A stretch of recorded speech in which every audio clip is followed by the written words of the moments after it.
నేపథ్యంలో కేంద్ర పౌర విమానయాన శాఖ మంత్రి రామ్మోహన్ నాయుడును తెలంగాణ మంత్రులు తుమ్మల ఉత్తమ్ కలిసి వినతి పత్రం అందజేశారు. కొత్తగూడెం వద్ద గ్రీన్ఫీల్డ్ ఎయిర్పోర్ట్ ఏర్పాటు కోసం కేంద్రం చొరవ తీసుకోవాలని కోరారు. ఇప్పటికే ప్రతిపాదిత స్థలంపై నిర్వహించిన ఫిజిబిలిటీ సర్వేలో అనుకూలత లేకపోవడంతో మరో స్థలాన్ని రాష్ట్ర ప్రభుత్వం ప్రతిపాదించినట్లు తెలిపారు.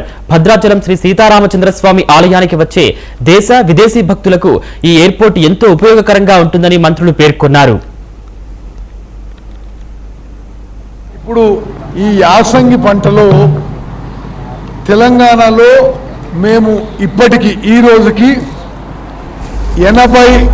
80 లక్షల మెట్రిక్ టన్ల వరి ధాన్యం కొనుగోలు చేయడం జరిగింది.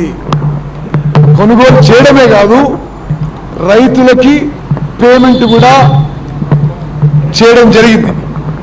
అయితే ఇప్పుడు వాస్తవంగా కేంద్ర ప్రభుత్వం మాకు ఇచ్చిన టార్గెట్ 51 లక్షల మెట్రిక్ టన్నులు అయితే మేము 80 లక్షల మెట్రిక్ టన్నుల వరి ధాన్యం కొనుగోలు చేయడం జరిగింది. ఈ యొక్క బ్యాలెన్స్ మేమైతే కొనుగోలు చేసినామో తప్పనిసరిగా కేంద్ర ప్రభుత్వం ఫుడ్ కార్పొరేషన్ ఆఫ్ ఇండియా మా దగ్గర కొనుగోలు చేయాలి. Food corporation of India Suryapet జిల్లా నాగారం మండలం పనిగి